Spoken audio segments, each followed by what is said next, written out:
Alright, so what I have here is just a layout of the piano itself. I think it's easier for me to discuss what the theory is about and how you go about understanding the scales of the piano. So once you have the keyboard in front of you, try to identify where the keys are at and what's the name of each of the keys. So generally, I try to space them out by this particular pattern. Okay, so when you're looking at a keyboard, the piano itself is essentially made up of just these keys. So from here all the way there, right there. This is the piano itself. And then what they did was they took however many sections there is of this particular pattern and lay it out next to each other. So if we count it from the beginning, we have 1, 2, 3, 4, 5, 6, 7. We have 7 little pianos inside one big piano. The pattern repeats itself over and over and over. It's repeated itself 7 times here. And then, and this is only 7 times because it's an 88 keyboard. If it's a 66 or 44, you'll probably have it 4 to 5 times, depending on how many keys there are. Now, if you understand one of these blocks, then you pretty much understand the entire piano itself. All right, so let's go ahead and figure that out. All right, so what is the theory? Now, when you're looking at a set of one of these little pianos here, right? Counting the keys, you have to count by half steps, all right? So we understand fractions. We know half equals a whole, right? Well, in music, music notations and notes, in terms of how it ascends, it goes up,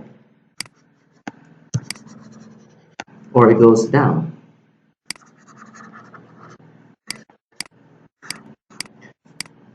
However it goes, it always proceeds by half steps. Okay?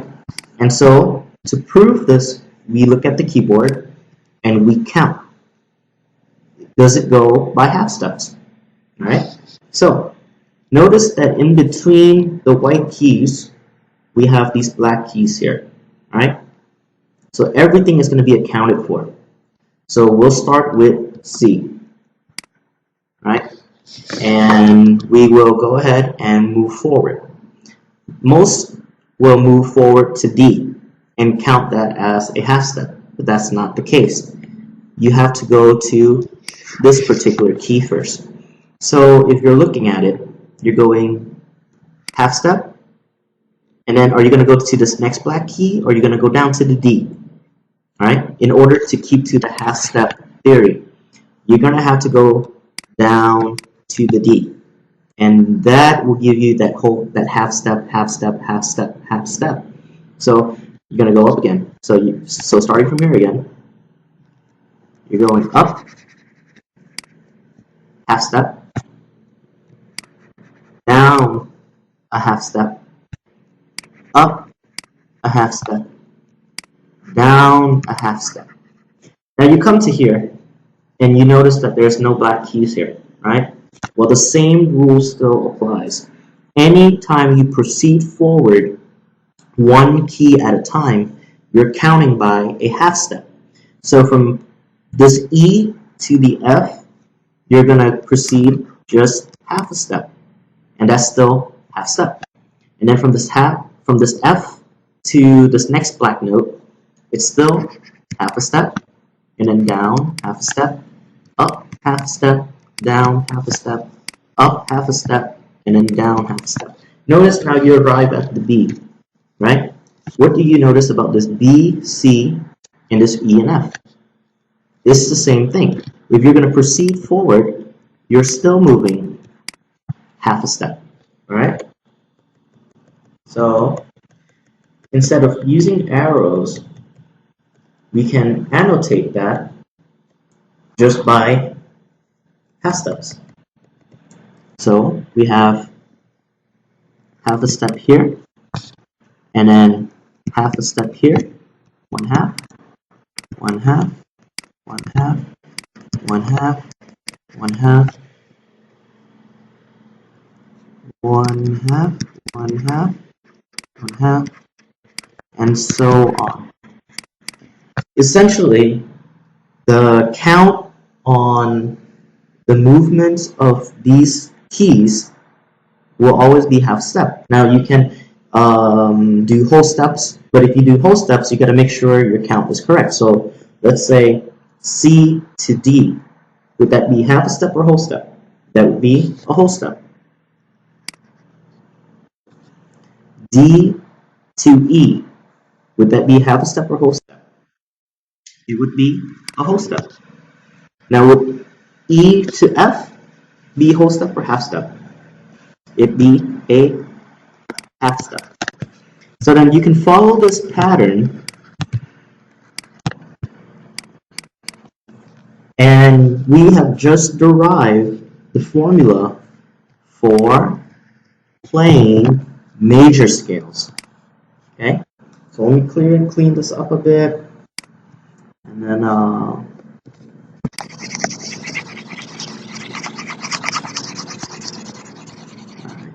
so we now understand that the movements of the notes proceeds by half steps.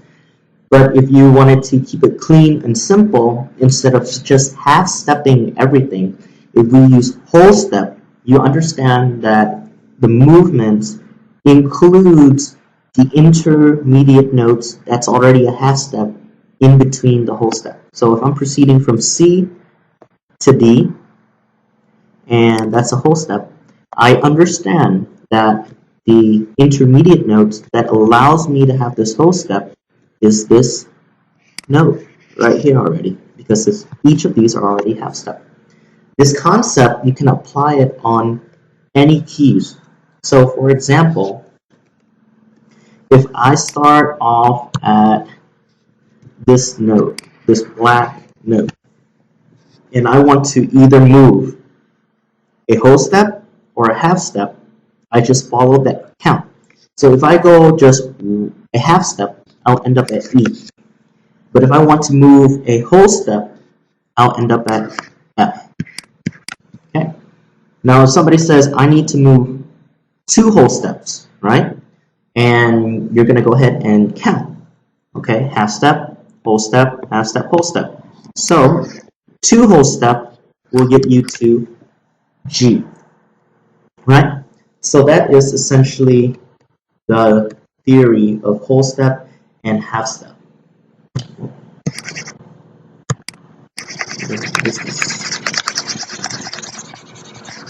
Okay. Now, when we talk about major and minor scales, that is in reference to the tone and the formulas of the music. All right. So usually in music theory, you'll have different scales. Okay, different types of scales. So, for example, the most common type of scales that you'll run into would be major scales, minor scales,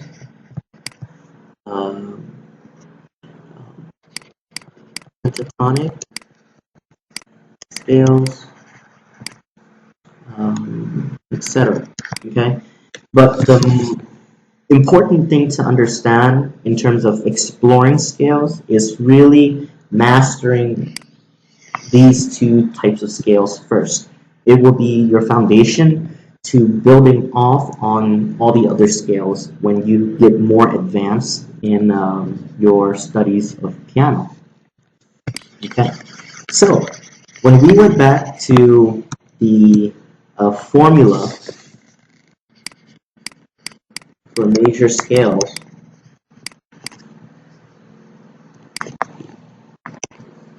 we identified going from C to D, that's a whole step. D to E, that's another whole step. E to F, that's a half step. F to G, that's another whole step. G to A, that will be another whole step. A to B will give you another whole step, and then B to C will give you that half step. So if you count from C to this C, we'll have exactly 8 keys. This is called an octave. And if you follow this formula on any note that you start on, and you count exactly whole, whole, half, whole, whole, whole, half, then you've just played out that major scale for that particular key. What I mean is, for example, if I start on C and I play out all the notes based on this formula, whole, whole, half, whole, whole, whole, half, then I've just played my C major scales. So for major scales in C, all the notes that I will be playing is C, D, E, F, G, A, B, and C to give me my octave on that end note right there. And then let's say if I happen to pick D, right? I want to start off on D and play out the D major scales, right? Then I will count whole, which is going to be from D to E. So I have D already. So whole, the first whole will give me an E. And then the next whole, so we're going to go whole, whole. So we're at E already. So if I go to my F, that would be my half step. That means in order to complete that formula of having a whole whole, I would have to go up one more key to give me that second whole in the formula for major scales. So from this F going up, I find myself here at this F sharp. Now you're asking, why F sharp and not this G flat? Let me use a different color. Right. So the way this key has set out already is that this note here has two names. And all of these notes have two names. But the note that we're looking specifically here can either be F sharp or G flat. And for simplicity, I'm just going to say that when you're proceeding forward, you're going forward or up or ascending, either way. Any note that you're referring to in that particular scale is going to be sharp, right? There will be flats as well, and flats is only in reference to receding. If you're moving back or descending, then you will have your flats versus your sharps. So if I'm moving up in this particular case, I'm counting up and going up this way, then my reference will be an F sharp. Okay? So we have an F sharp here. So we already have a whole step from D to E, and then another whole step from, let me just make sure these are good. So From D again, we're going to E, we'll have a whole step. And then from E to F sharp, we'll have another whole step. So whole, whole.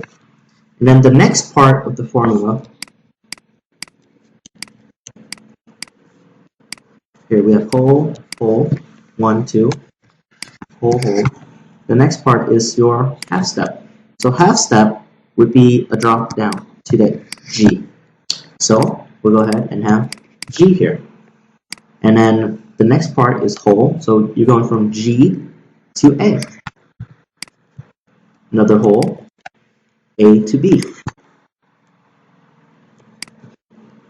Now you have one last whole. So you're going from B to C sharp. Remember C sharp again because we're proceeding forward. Okay, we're moving forward here. Right? So C sharp. And then the last part is a half step, which is your D. So you started with D, you ended with D. Same here. You started with C, you ended with C. But notice, this key set, C, D, E, F, G, A, B, C, will be all the keys you need to learn for your C major scales. For D, D, E, F sharp, G, A, B, C sharp, D will be all the keys you need to play your D major scale. So let me clean this up a bit.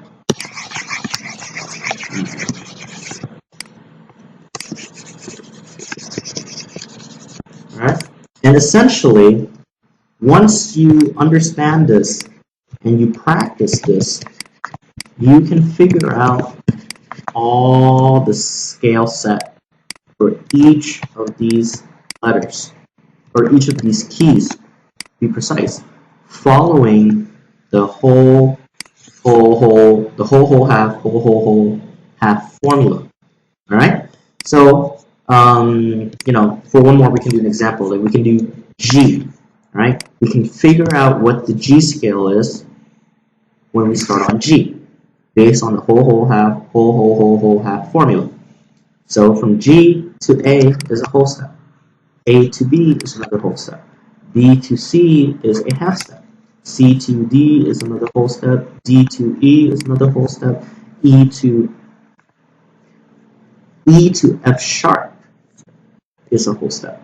So whole step, F sharp. And then F sharp to G is another half step. So if we take that and we fill it in to G, we'll have G, A, B, C, D, E, F sharp, and G. So once you figure that out, you can play this scale over and over until you understand that it's G. Or the same with C. You can play C, D, E, F, G, A, B, C over and over until you know that it's C.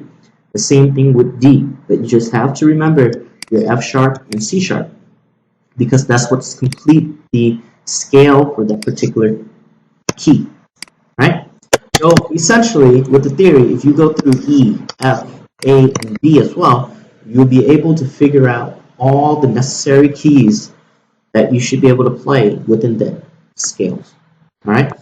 Don't worry about the flats now, because the flats essentially is the same thing as the sharp, but it has a different set of keys in it because of your starting position. Right? So we're not going to worry about the flats now. We're just going to do sharps for the majors, because essentially the combination that you'll have here is you have your major scales, and then you'll have your major flat scales. Right? And then the major scales includes the major sharp. So major scales sharp will have just sharp. If it has sharp, if it doesn't, like the C, then there's no sharp or flats. It's just all white notes. So C all the way to C. All the other keys in the key of D, E, F, G, A, B, you'll have at least one sharp, like in the case of G, or you can have two sharps in the case of D, or in the case of A or E, you can have 3 to 4 sharps. Okay? Let me clean this up a bit.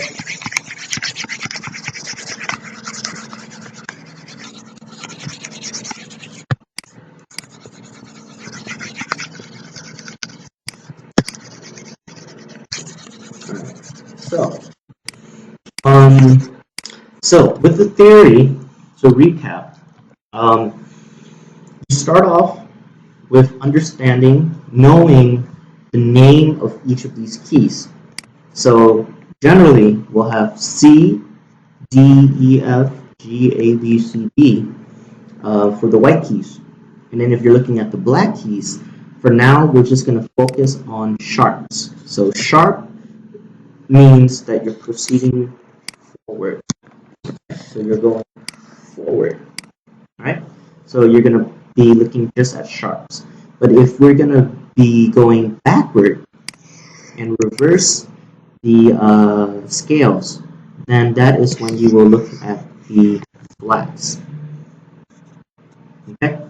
So once you understand or you know the name of the keys, then you can go ahead and start picking out the scales. So you'll have C major scale, D major scale, E major scale, G major scale, A major scale, B major scale. Alright? And this should be fundamental enough for us to get going in helping you understand the theory. Because once you grasp this theory, then we can work on chords. Chords, it's a building block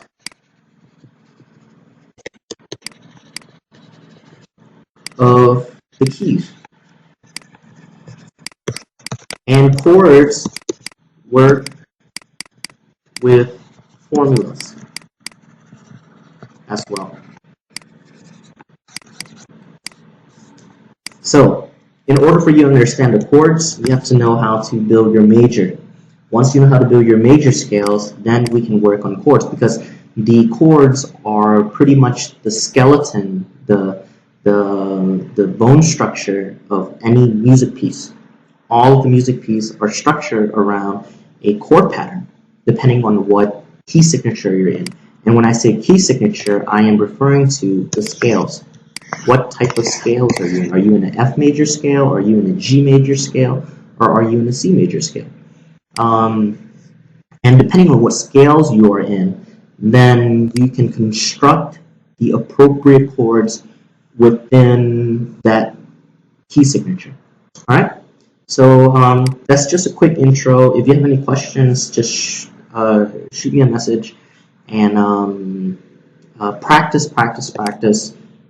Try to work out the key signature on your own after you watch this, and if you need clarity, feel free to ask, or look on YouTube videos. They can illustrate physically how to play out each of these. I don't know if they will talk about the theory, but if you understand the formula, the theory, then that's pretty much your map.